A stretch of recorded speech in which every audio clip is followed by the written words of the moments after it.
You are listening to the Push Media Podcast Network.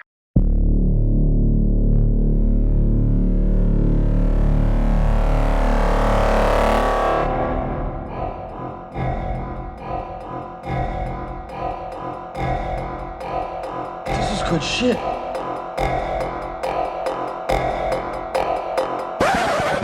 All you mans is my youngers, bruv. You mans are just starting, coming through like a young Chris Martin. That's an actual line from a British rap song by Stormzy. Shout out to him if he's listening across the pond. British rap has a place. It's funny. It's a good way to expose yourself to cultural arts that you don't come across a lot. And it is home to one of the silliest accents ever paired over some of the filthiest sounding beats. I mean, this shit is hard, son. 808 heavy, lot of bass.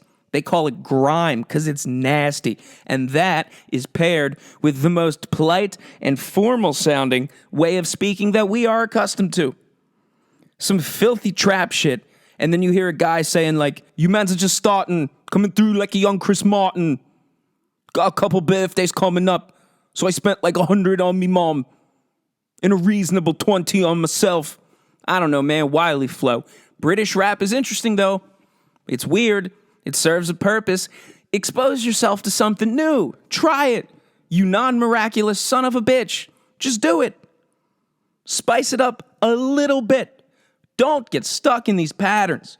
These repetitive patterns of you doing nothing, but it's the same old thing, so it's comfortable, so you keep doing it.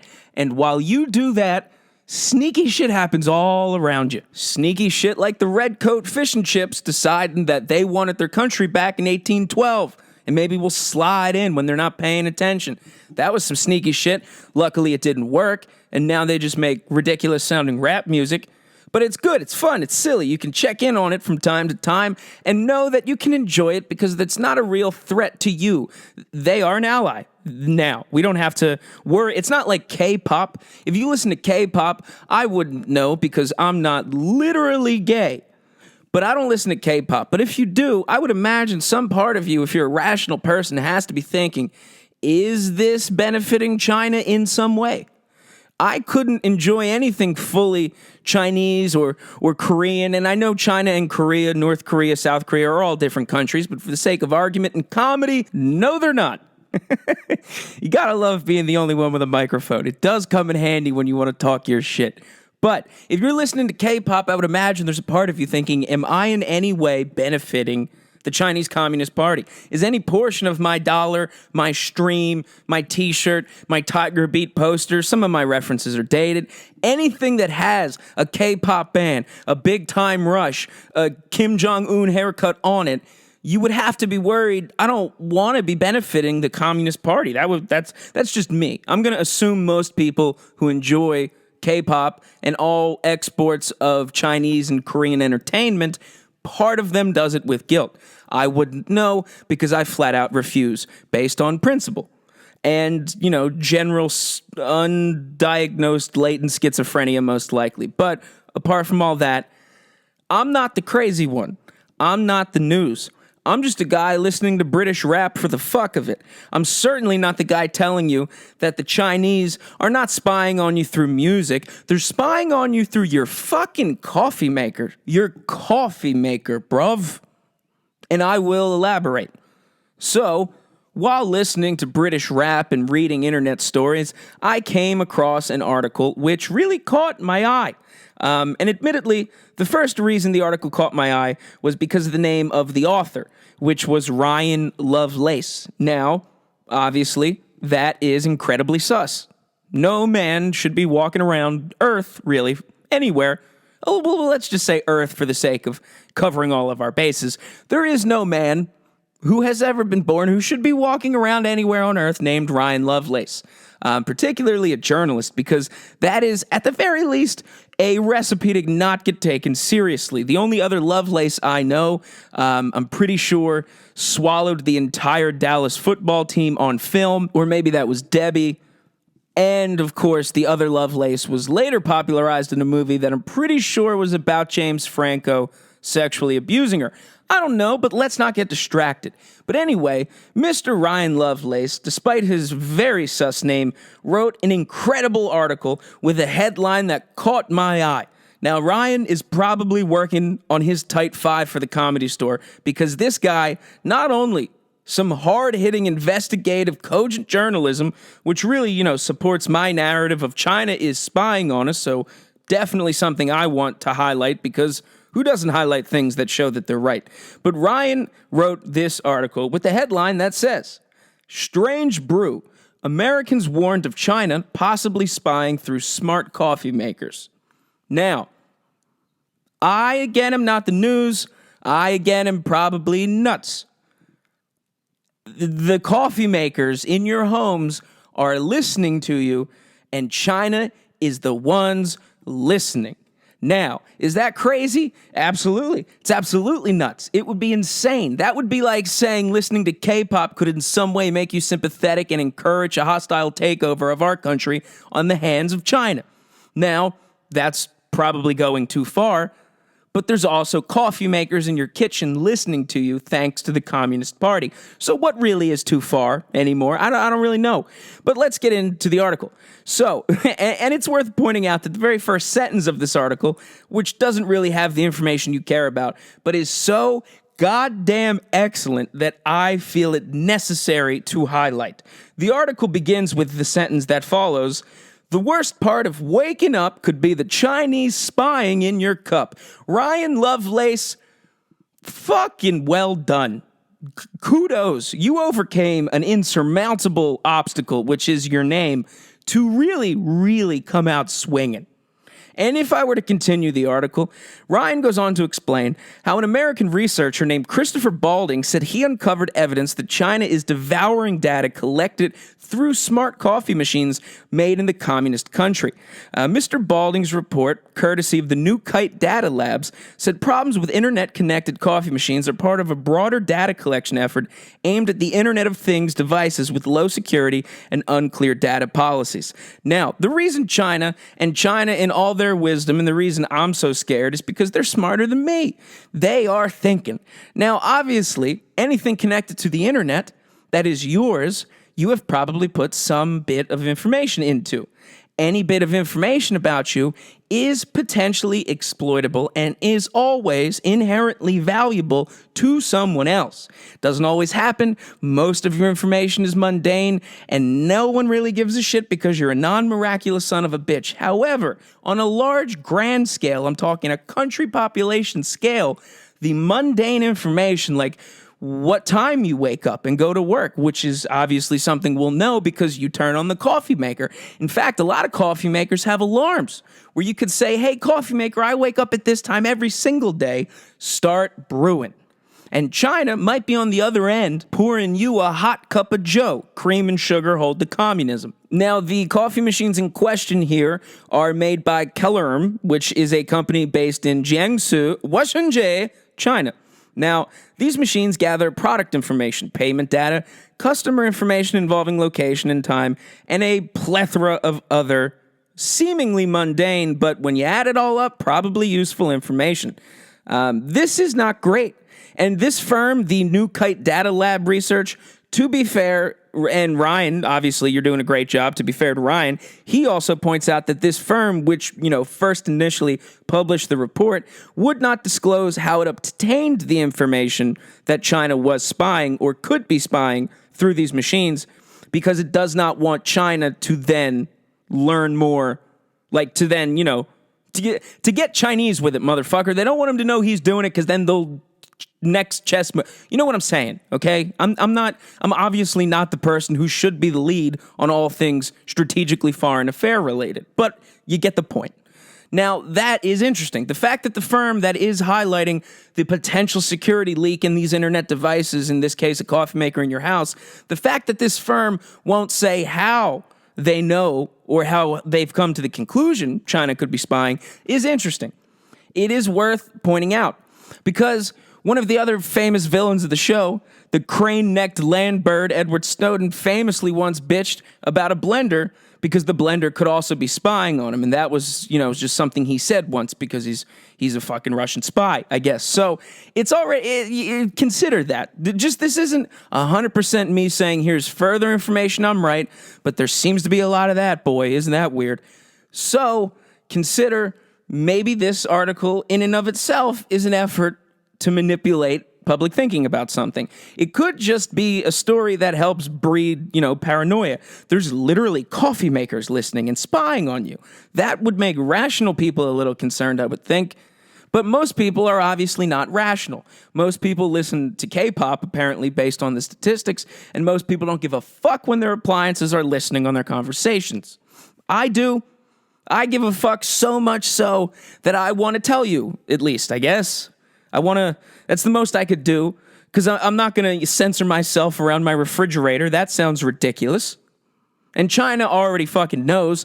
China knows I'm an enemy, I think. And I'm not even kidding. Within the last week, since the last episode where I was like, the Chinese bots are onto me or whatever, there has been, and I'm not exaggerating, 2 different instances on Twitter and Instagram, Colin_Coyle, follow me, where I have recognized bot accounts that, tried to follow me. And they were probably Chinese or Korean in origin. And for the sake of this episode, as you know, they are the same country. That is a little weird. It's a little weird. Didn't fall for it. I hit decline. Nice try, Mao. But it's a little weird I said that. And then they were like, hey, let's see what he's doing. So maybe this coffee pot spy gate story is China just trying to make old Colin a little paranoid. Or, much more likely, the device connected to the internet that is so basic and simple, most people don't think about it, has security and privacy, rules and regulations that are not really thought about or looked at and are probably exploitable. That's all I'm saying. Sneaky shit be happening. People be trying to sneak domestically, sneak internationally. But sneaking of domestically, and I said sneaking of domestically, that was almost like a double pun. I deserve extra points. Speaking of sneaking domestically, say that 3 times fast, there was another bit of hard-hitting investigative local journalism, in this case, that I came across that was pretty interesting as well, because I wanted to not fucking talk about monkeypox or Russia for one episode. So I really dug deep to find some new shit. But there was a controversy that happened in Bucks County, where a local, what seemed to be a parent-teacher-ish type of group called Woke PA, which at its surface sounds like the most eye-rolly, yuppie, New Hope Yardley fucking divorcee on Xanax with a cardigan tied around her neck. That's what it sounds like at first. If you hear about a parent-teacher group named Woke PA, you would probably think these are like the most annoying, overly educated, yet miraculously stupid, white, yuppie, androgynous, soon-to-be parents. Probably that type of person you would imagine. The type of people you would cheer when they were killed in American Psycho.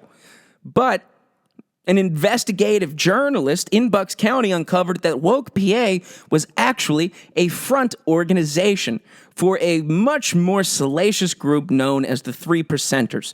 But more on that later. And no, it has nothing to do with the Nation of Islam, Alhamdulillah. But the Woke PA efforts that seem to be this parent-teacher group and on its website primarily were aimed at school boards in Bucks County, and particularly at the reading curriculums in the English departments.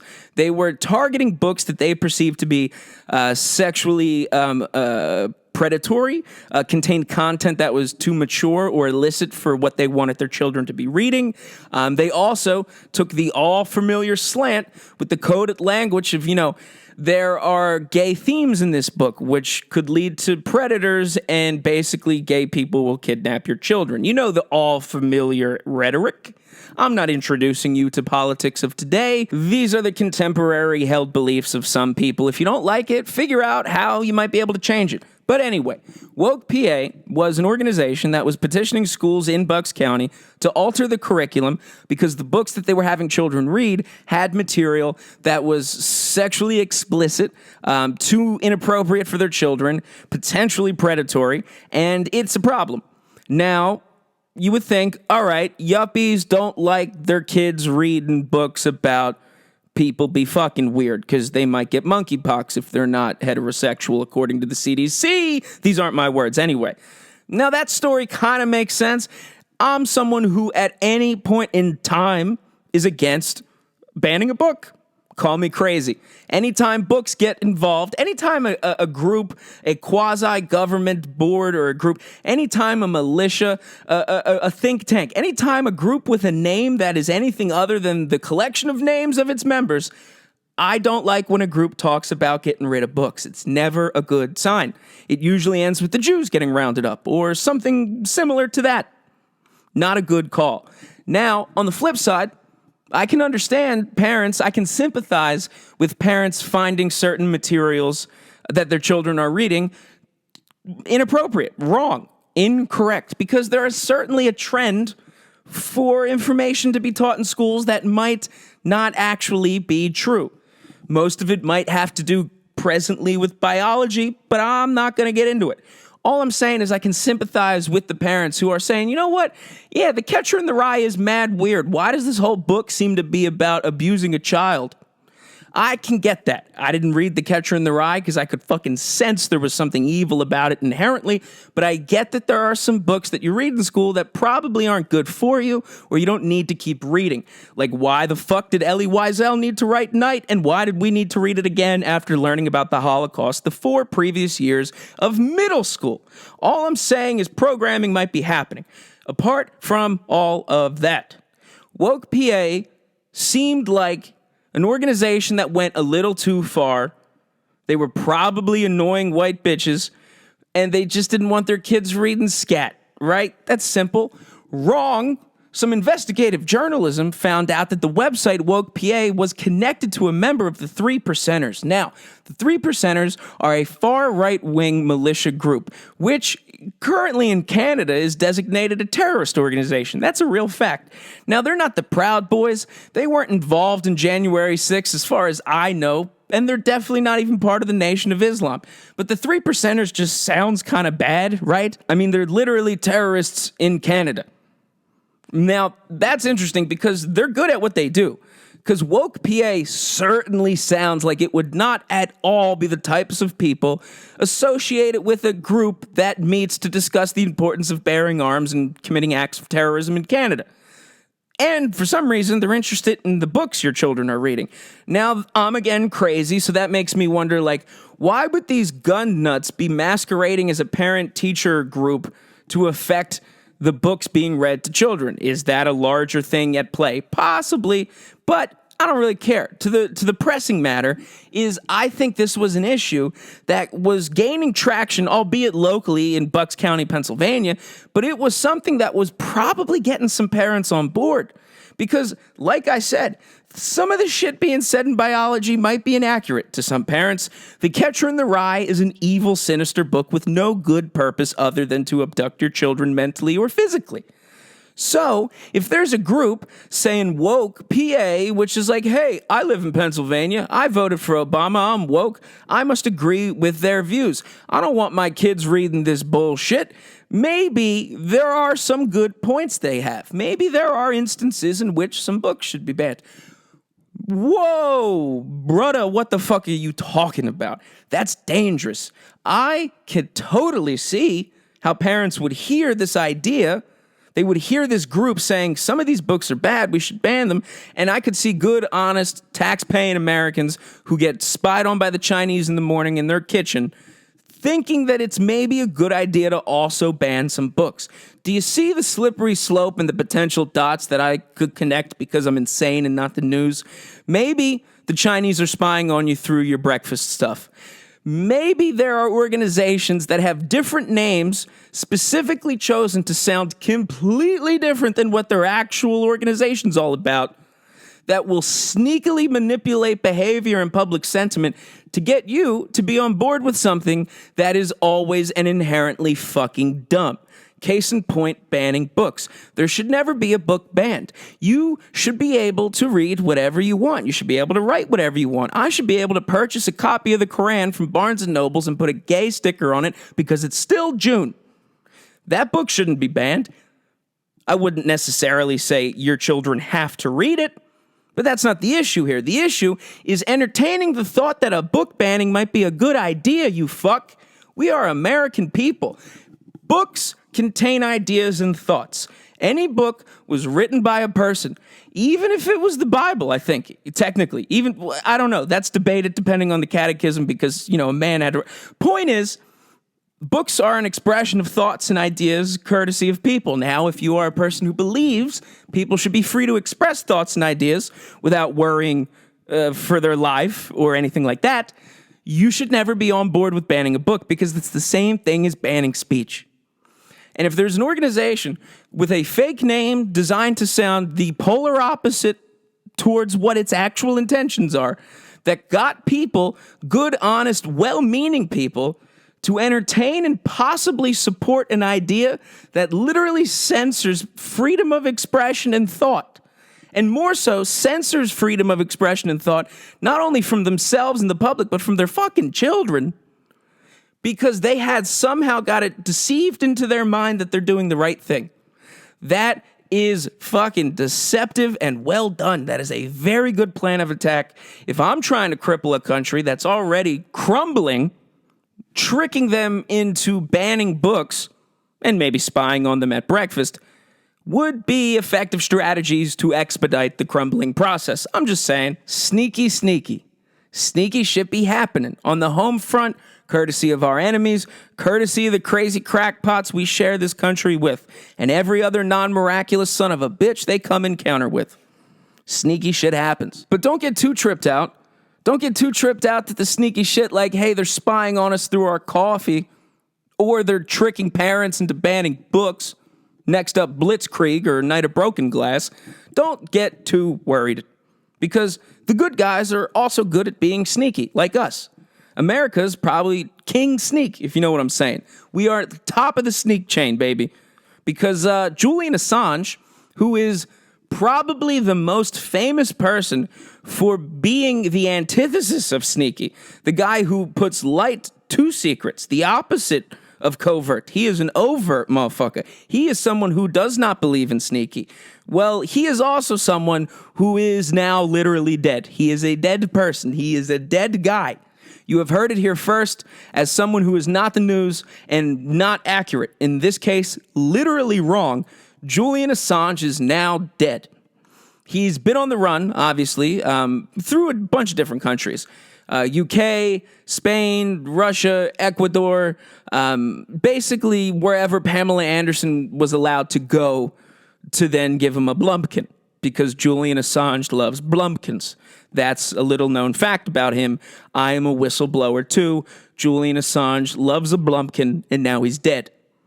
But Julian Assange was recently in Spain, which, and just a little detour on this story, while he was held in Spain, which was a couple months after Pat McAfee, the fucking former football player, after John McAfee committed suicide after saying, "I won't commit suicide," in a Spanish prison cell. A couple months after that happened, Julian Assange was being held in Spain, and it was later leaked and then confirmed that Mike Pompeo of the CIA tried to assassinate Julian Assange while he was in a Spanish prison.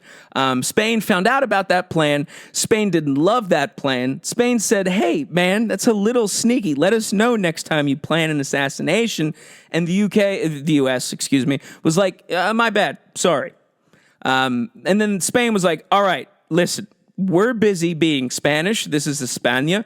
We have, men who have sex with men orgies to get back to eventually spread monkeypox later. We don't want Julian anymore. We're going to just give him to the UK." And the US was like, "Awesome." And Julian was like, "Fuck." And the UK was like, "Hey, we have Julian now. US, would you like him?" And the US was like, "Yes, we would like to kill him." And the UK was like, "All right, cool." And agreed to extradite him to the United States, where now Julian Assange is dead. Because he is literally dead. He is so dead, he's so dead, he's almost still alive. Soon to be dead. That is how dead Julian Assange is dead. Dead the way Ron Burgundy couldn't stop saying black when he found out his boss was a black woman.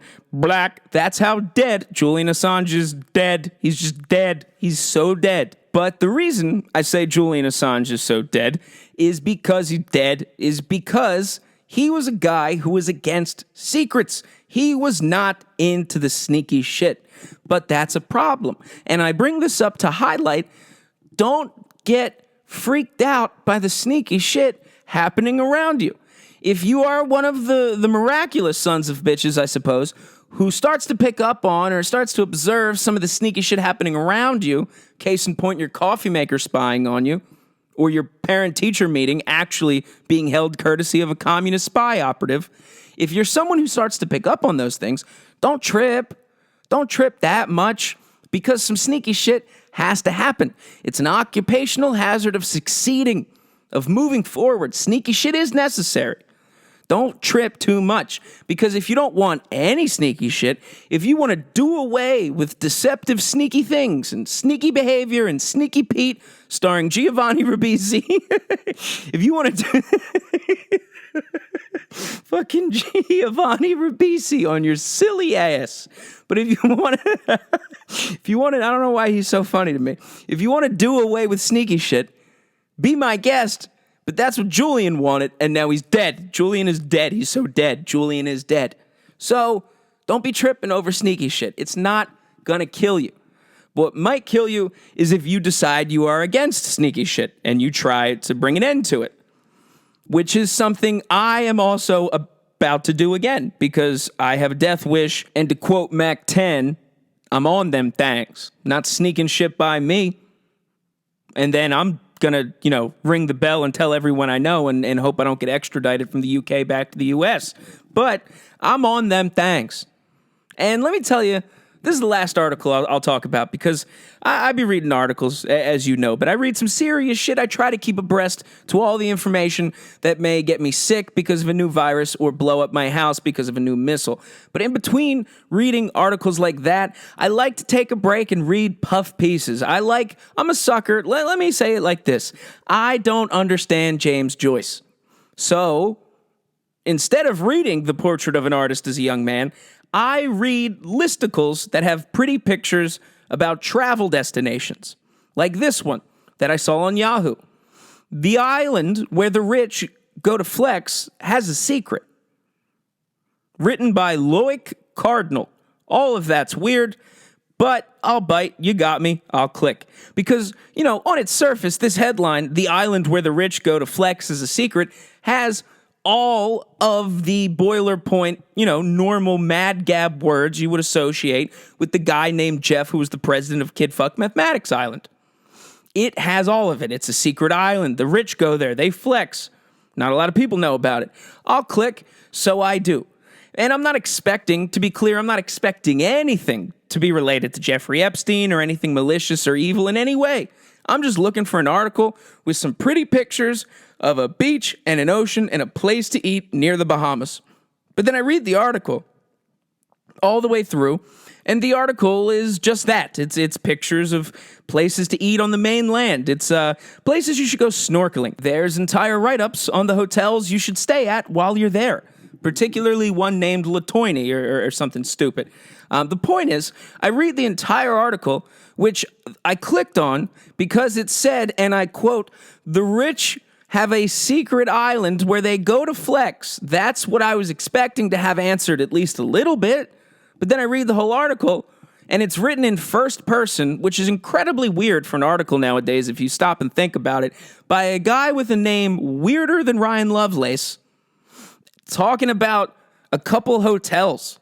It just something seemed off, it just didn't fit. It was like the content didn't match at all. The headline, which is not anything new, headlines are written to grab your attention and stuff, but just some part of it just seemed incongruous to me.